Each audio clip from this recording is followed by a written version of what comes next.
आगे बुआ करण के जख्मों पर दवाई लगा रही होती है तो करण उसे बताता है कि सारे गांव वाले बहुत बड़ी मुसीबत में है और मैं इस तरह हाथ पर हाथ धरकर नहीं बैठ सकता। मुझे उन लोगों को चैट के चंगुल से किसी न किसी तरह बाहर निकालना ही होगा, वरना वो चैट हमारे पूरे गांव को बर्बाद कर देगा। तो बुआ जब करण को इस तरह टेंशन में देखती है तो वो उसके टेंशन को दूर करने के लिए उसे किस कर लेती है, जिसे देखकर तो करण पूरी तरह से हक्का बक्का रह जाता है। तो बुआ कहती है मैं नहा कर आती हूँ, तब तक तुम रिलैक्स हो जाओ, और बुआ ये कहकर वहाँ से चली जाती है। तो करण जब बुआ के मुंह से ऐसी बातें सुनता है तो उसके दिल में लड्डू फूटने लगता है और उसे लगता है कि आज रात तो वो बुआ के साथ सुहाग रात मनाकर ही रहेगा, इसलिए वो पूरी तैयारी कर लेता है अपने सुहाग रात की। इधर बुआ भी अच्छे से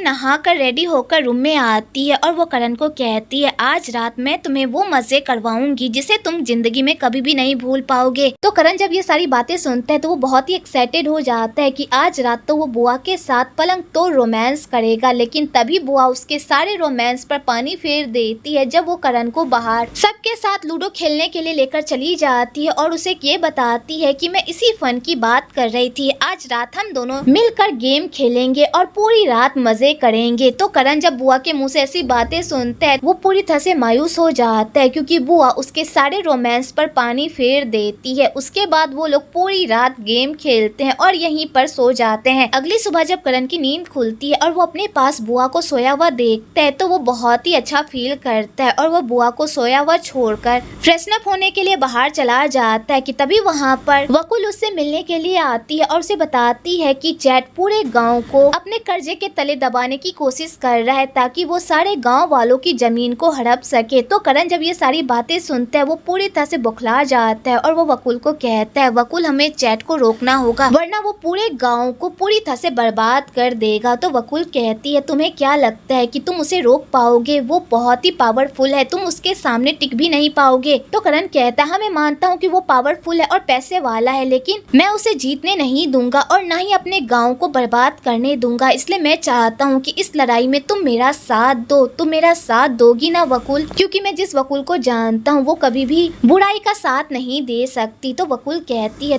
करण लोगों पर इतना भी भरोसा मत करो क्योंकि लोग वक्त के साथ बदल जाते हैं। तो करण कहता है मुझे तुम पर पूरा यकीन है, तुम कभी भी नहीं बदलोगी, प्लीज मेरा साथ दो वकुल सारे गांव वालों को इस मुसीबत से बाहर निकालने में। तो वकुल कहती है ठीक है मैं तुम्हारी हेल्प करूंगी, लेकिन मेरी एक शर्त है, मैं तुम्हारी हेल्प तभी करूंगी जब तुम बुआ से अपनी शादी तोड़कर मुझसे शादी कर लोगे। तो करण जब ये सारी बातें सुनता है वो पूरी तरह से शॉक्ड हो जाता है। इधर माली भी उन दोनों की सारी बातें सुन लेती है जिसे सुनकर वो पूरी तरह से शॉक्ड हो जाती है और वहाँ से चली जाती है बुआ को बताने के लिए। इधर करण वकुल को कहता है वकुल तुम जो मुझसे मांग रही हो वो मैं तुम्हें कभी भी नहीं दूंगा, मैं बुआ से कभी भी अपना रिश्ता नहीं तोड़ूंगा क्योंकि मैं बुआ से प्यार करता हूँ और हमेशा मैं उससे ही प्यार करता रहूंगा। और करण ये कहकर वहाँ से जाने लगता है तो वकुल उसे रोकती है और हंसकर कहती है करण तुम्हें ऐसा लगता है कि मैं इस टाइप की लड़की हूँ जो इस हद तक गिर जाए, मैं तो मजाक कर रही थी ये पता लगाने के लिए कि मैंने जिस इंसान से प्यार किया था वो इंसान अपने प्यार के लिए किस हद तक जा सकता है और मुझे पता चल गया कि मैंने किसी गलत इंसान से प्यार नहीं किया था। तो करण जब वकुल की ये सारी बातें सुनता है तो वो राहत महसूस करता है। तो वकुल कहती है करण तुम फिक्र मत करो, मैं चैट को उसके मकसद में कामयाब होने नहीं दूंगी, इसलिए अब तुम्हें उन सारे लोगों का पता लगाना होगा जिसे चैट ने धोखा दिया है ताकि हम उन सारे लोगों को इकट्ठा करके चैट के खिलाफ लड़ाई लड़ सके। और मैं इधर चैट के साथ रहकर उसके खिलाफ और सबूत इकट्ठा करने की कोशिश करती हूँ ताकि हमें हेल्प मिल सके। और वकुल ये कहकर वहाँ से चली जाती है। इधर माली सीधा बुआ के पास जाती है और उसे बता देती है कि वकुल ने करण के सामने एक शर्त रखी है कि अगर वो चाहता है कि वो गांव वालों की हेल्प करे तो उसके बदले करण को तुम्हें छोड़ना होगा और वकुल से शादी करनी होगी। तो बुआ जब ये बात सुनती है वो तो पूरी तरह से शॉक्ड हो जाती है और वो सीधा करण के पास जाती है और कहती है फिर तुमने क्या फैसला किया, क्या तुम मुझे छोड़ने वाले हो वकुल के लिए? तो करण कहता है बुआ तुम मेरी और वकुल की बातें सुन रही थी? तो बुआ कहती है मैंने तुम्हारी कोई बातें नहीं सुनी बल्कि माली ने मुझे ये सारी बातें बताई है। तो करण यहाँ पर बुआ को सारी बातें बताने की कोशिश करता है पर बुआ उसकी एक बात भी नहीं सुनती। तो करण कहता है बुआ क्या तुम मुझ पर भरोसा नहीं करती, तुम्हें लगता है कि मैं तुम्हारे साथ ऐसा कर सकता हूँ? तो बुआ कहती है तुम भरोसे की बात कर रहे हो जबकि तुम खुद मुझ पर भरोसा नहीं करते। अगर तुम मुझ पर भरोसा करते तो तुम अपनी ग्रेजुएशन की बात मुझसे नहीं छुपाते कि तुमने कॉलेज से ग्रेजुएशन किया है। तो करण जब ये सारी बातें सुनता है वो पूरी तरह से शॉक्ड हो जाता है और बुआ से पूछता है तुम्हें इस बारे में किसने बताया? तो बुआ कहती है जब मैं तुम्हारे घर गई थी वहीं जाकर मुझे ये सारी बातें पता लगी। मैंने सोचा था कि ये बात तुम खुद आकर मुझे बताओगे, लेकिन वो दिन तो कभी आया ही नहीं क्योंकि तुम मुझ पर भरोसा ही नहीं करते। तो करण कहता है अगर तुम्हें मेरी पढ़ाई की बात पता चल गई थी तो एक बार आकर मुझसे पूछ लेती तो मैं खुद तुम्हें सारी बातें बता देता। मैंने अपनी पढ़ाई की बात इसलिए छुपाई क्योंकि मैं गाँव वालों के लिए कुछ एक्सपेरिमेंट कर रहा था। तो बुआ कहती है करण मेरे सामने झूठ बोलना बंद करो, मैं तुम्हारी झूठ सुन सुनकर थक गई हूँ, अब मैं तुम्हारे और झूठ नहीं सुन सकती। तुम्हें क्या लगता है कि मैं इस बात से नाराज हूँ कि तुमने अपनी पढ़ाई लिखाई की बात मुझसे छुपाई? नहीं, मैं इस बात से नाराज नहीं हूँ, बल्कि मैं इस बात से नाराज हूँ कि तुम मुझ पर भरोसा ही नहीं करते, इसलिए तो तुम मुझसे कोई भी बात शेयर नहीं करते बल्कि उस वकुल से सारी बातें शेयर करते हो क्योंकि वो तुम्हारी बहुत ही अच्छी दोस्त है ना। मुझे तो अब इस बात पर भी शक होने लगा है कि तुम मुझसे प्यार करते भी हो या नहीं, मुझे तो लग रहा है कि वो भी बात एक झूठी थी। तो करण कहता है बुआ तुम मेरे प्यार पर शक कैसे कर सकती हो? मैं तुमसे बहुत प्यार करता हूँ, लेकिन अगर तुम्हें मेरी बातों पर यकीन नहीं है तो इस बात पर अब बात करने का कोई फायदा नहीं है क्योंकि अब मैं तुम्हें चाहे कितनी बार भी समझाने की कोशिश करूं या तुम्हें सच्चाई बताने की भी कोशिश करूं तुम मेरी बात पर यकीन नहीं करोगी। इससे अच्छा होगा कि हम दोनों एक दूसरे से कुछ दिनों तक बात ही ना करें। और करण ये कहकर वहाँ से चला जाता है। तो करण के जाने के बाद बुआ फूट फूट कर रोने लगती है। आगे करण अपना सारा बोरिया बिस्तर बांधकर घर वापस आ जाता है। तो उसके डैड और उसकी बहन जब ये सब कुछ देखते हैं तो वो करण से पूछते हैं तुम यहाँ पर क्या कर रहे हो? क्या तुम दोनों के बीच फिर से लड़ाई हो गई है? तो करण यहाँ पर किसी बात का कोई जवाब नहीं देता बल्कि अपने रूम में चला जाता है। तो करण के डैड और उसकी बहन को करण की बहुत ही फिक्र होने लगती है कि आखिरकार क्या माजरा है जिस वजह से करण घर वापस आ गया है। तो यहाँ पर करण के डैड कवि को कहते हैं कि तुम जाकर अपने भाई से पूछो ना क्या हुआ है, वो इस तरह घर वापस क्यों आ गया। तो कवि कहती है डैड आप खुद जाइए ना, उससे पूछ लीजिए ना, आप मुझे क्यों भेज रहे हैं? मेरा कोई मन नहीं है उससे डांट खाने का, इसलिए आप खुद जाइए और खुद उससे पूछ लीजिए कि क्या बात है। और इसी बात को लेकर दोनों बाप बेटी बहस कर ही रहे होते हैं कि तभी उधर से करण आ जाता है और उन लोगों को कहता है मेरे मसले पर ध्यान देने से अच्छा होगा कि अभी हम गाँव के मसलों पर ध्यान दे और उन्हें इस प्रॉब्लम से बाहर निकालने का कोई सोल्यूशन खोजे। और करण ये कहकर वहाँ से चला जाता है। इधर बुआ फूट फूट कर रो रही होती है तो उसकी माँ ये सब देख रही होती है। तो वो पिन को कहती है तुम जाओ ना बुआ से पूछो ना कि आखिरकार क्या बात है, उसकी और करण की लड़ाई किस बात पर हुई है। तो पिन कहती है आप मुझे क्यों भेज रही हैं, आप खुद जाकर उससे पूछ लीजिए ना, आपको भी पता है अगर मैं उसके पास जाऊंगी तो वो मुझे कुछ भी नहीं बताएगी। तो बुआ की मॉम कहती है तुम्हें क्या लगता है कि वो मुझे सब कुछ बताएगी? वो मुझे भी कुछ भी नहीं बताएगी बल्कि अपने अंदर ही रखेगी। और यहाँ पर वो लोग बुआ की ऐसी हालत देखकर बहुत ही परेशान होते हैं। आगे करण सबको कहता है कि जिस तरह रांग को ठगा गया है उसी तरह सारे गाँव वालों को भी ठगा गया होगा, इसलिए अब हमारा पहला कदम ये होगा कि उन सारे गांव वालों को ढूंढा जाए जिसे चैट ने धोखा दिया है, क्योंकि अब हम उन्हीं के दम पर चैट के खिलाफ लड़ाई लड़ सकते हैं और उसके खिलाफ सबूत इकट्ठा कर सकते हैं। आगे सारे लोग मिलकर उन सारे गांव वालों की लिस्ट बनाने लगते हैं जिन्हें चैट ने ठगा होता है। कुछ लोग तो शर्म के मारे आगे आने से कतराने लगते हैं, लेकिन रांग सबके सामने हिम्मत जुटाकर अपनी स्टोरी बताता है जिसे सुनकर सारे गांव वाले पूरी तरह से इमोशनल हो जाते हैं और वो लोग खुद ब खुद सामने आ जाते हैं क्योंकि उन्हें चैट से इंसाफ चाहिए होता है। तो करण कहता है मैं आप लोगों से वादा करता हूँ मैं आप लोगों की जमीन को कुछ भी होने नहीं दूंगा और न ही इस गाँव में चैट की मनमानी चलने दूंगा। आगे करण बुआ की याद में पूरी तरह से देवदास मोड में चला जाता है और इधर बुआ का भी यही हाल रहता है। वो भी करण को काफी मिस कर रही होती है पर वो करण को मनाने के लिए उसके पास नहीं जाती। आगे बुआ की फैमिली भी बुआ की ऐसी हालत देखकर पूरी तरह से हैरान हो जाती है क्योंकि बुआ का काम में बिल्कुल भी मन नहीं लग रहा होता, उल्टा वो काम ही बढ़ा रही होती है। तो बुआ की मॉम बुआ को कहती है बुआ प्लीज तुम कोई भी काम मत करो क्योंकि तुम काम करने से ज्यादा हम लोगों के काम बढ़ा रही हो, इसलिए चुपचाप शांत होकर एक जगह बैठ जाओ। तो बुआ कहती है मॉम आप क्या बात कर रही है, ऐसा कुछ भी नहीं है, मैं बिल्कुल ठीक हूँ। तो उसकी मॉम कहती है कब तक करण से इस तरह मुंह फुलाकर बैठी रहोगी? अगर तुम दोनों एक दूसरे से बात नहीं करोगे तो तुम दोनों के बीच की प्रॉब्लम कैसे सॉल्व होगी? अगर तुम दोनों इसी तरह एक दूसरे को इग्नोर करोगे और एक दूसरे को टसन दिखाते रहोगे तो तुम दोनों के बीच कुछ भी ठीक नहीं होने वाला, इसलिए जाओ और करण से बात करने की कोशिश करो, ठीक है? तो बुआ ये बात सुनकर खुश हो जाती है और वो खुशी खुशी करण से मिलने के लिए राइस मिल जाती है, लेकिन वहाँ वहाँ जब वो करण और वकुल को एक साथ देखती है तो उसे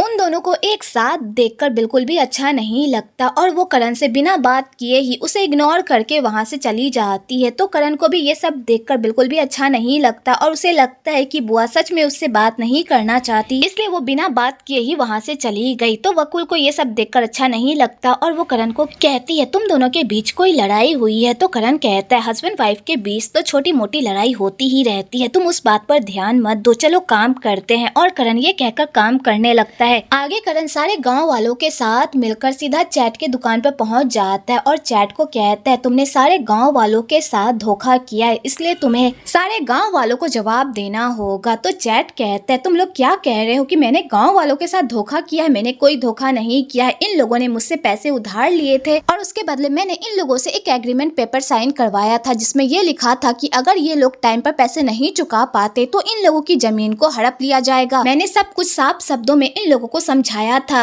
अगर इन लोगों ने पेपर को अच्छे से नहीं पढ़ा तो इसमें मेरी क्या गलती? तो सारे गांव वाले कहते हैं तुम झूठ बोल रहे हो, तुमने हमसे धोखे से सारे पेपर पर साइन करवाया है, हमें अंधेरे में रखकर। और यहाँ पर सारे गांव वाले चैट पर हमला कर देते हैं। तो चैट कहता है अगर तुम लोगों ने मेरे साथ कोई भी बदमाशी करने की कोशिश की तो याद रखना मैं तुम सारे लोगों पर केस ठोक दूंगा। और चैट ये कहकर वहाँ से चला जाता है। तो सारे गांव वाले चैट की ये सारी बातें सुनकर तो पूरी तरह से पगला जाते हैं। आगे ठेकेदार चैट को समझाता है कि मुझे नहीं लगता कि हम लोग इस गांव वालों के चुंगल से बच पाएंगे क्योंकि सारे गांव वाले इकट्ठा हो गए हैं। अगर उन सारे गांव वालों को इस बारे में पता चल गया कि हमने उसके साथ धोखाधड़ी की है और हमने धोखे से वो सारे पेपर साइन करवाए हैं तो फिर हम लोग प्रॉब्लम में फंस सकते हैं। तो चैट कहता है इस बारे में किसी को भी कुछ भी नहीं पता चलेगा क्योंकि मैंने ये सारी प्लानिंग इतनी चालाकी से की है कि किसी को कुछ भी पता नहीं चलेगा, लेकिन फिर भी अगर उन सारे गांव वालों ने मुझसे पंगा लेने की कोशिश की तो मैं उन लोगों पर केस ठोक दूंगा।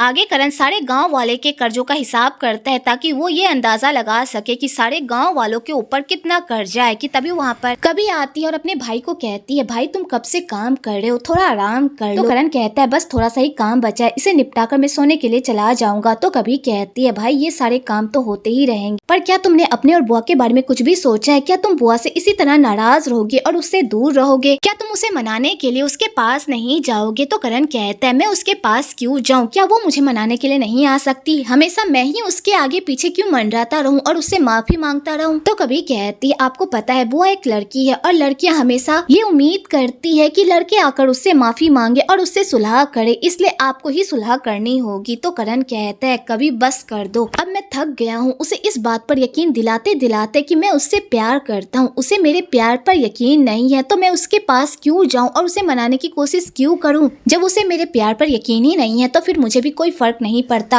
अगले दिन करण के डैड उस लेजर को लेकर बुआ के डैड के घर जाते हैं और उन लोगों को बताते हैं कि गांव वालों पर बहुत ज्यादा कर्जा है जो चैट ने धोखे से उन लोगों के ऊपर चढ़ाया है। तो बुआ के डैड कहते हैं आखिरकार वो लोग इतनी बड़ी बेवकूफी कैसे कर सकते हैं, क्या वो लोग पेपर पढ़कर साइन नहीं कर सकते थे? तो थिप के डैड कहते हैं जो होना था सो हो गया, अब हमें ये सोचना होगा कि हम सारे गाँव वालों को इस मुसीबत से कैसे बाहर निकाले। कि तभी उधर से बुआ सबके लिए चाय लेकर आती है। तो करण के डैड यहाँ पर बुआ और करण का पैचअप कराने के लिए बुआ को कहते हैं कि करण तुम्हें बहुत मिस करता है, इसलिए जब भी तुम्हें टाइम मिले तो हमारे घर आना उससे मिलने के लिए। तो बुआ कहती है अगर वो मुझे इतना ही मिस कर रहा है तो वो क्या खुद चलकर मेरे पास नहीं आ सकता, मैं क्यों जाऊँ उसके पास? तो वो लोग बुआ के ऐसे रिप्लाई को सुनकर तो पूरी तरह से शॉक्ड हो जाते हैं। तो यहाँ पर करण के डैड कहते हैं मुझे पता है कि तुम दोनों के बीच लड़ाई चल रही है, लेकिन इस लड़ाई को इतना भी मत बढ़ाओ कि तुम दोनों के बीच दूरी आ जाए। तो बुआ कहती है इस दूरी को बढ़ाने वाला भी आपका बेटा ही है, उसने मुझसे बहुत सारी बातें छुपाई है, यहाँ तक कि उसने अपने ग्रेजुएशन की बात भी मुझसे छुपाई। तो बुआ के डैड और थिप के डैड जैसे ये बात सुनते हैं कि करण ने ग्रेजुएशन किया है वो तो पूरी तरह से शॉक्ड हो जाते हैं और करण के डैड से पूछते हैं कि आखिरकार ये सब क्या चल रहा है। तो करण के डैड यहाँ पर उन लोगों को सब कुछ बता देते हैं और कहते हैं हाँ मेरे बेटे ने ग्रेजुएशन किया है, पर उसने ये बात सारे गाँव वालों से इसलिए छुपाई क्योंकि वो कुछ एक्सपेरिमेंट कर रहा था। वो चाहता था कि पहले वो एक्सपेरिमेंट पूरी तरह से सक्सेसफुल हो जाए ताकि उसके बाद वो सारे गाँव वालों को प्राउडली बता सके कि उसने एग्रीकल्चर में ग्रेजुएशन किया है। लेकिन अगर वो एक्सपेरिमेंट फेल हो जाता तो सारे गांव वाले उसका मजाक उड़ाते, उल्टा उस पर थू थू करते, जो वो नहीं चाहता था, इसलिए उसने ये बात छुपाई।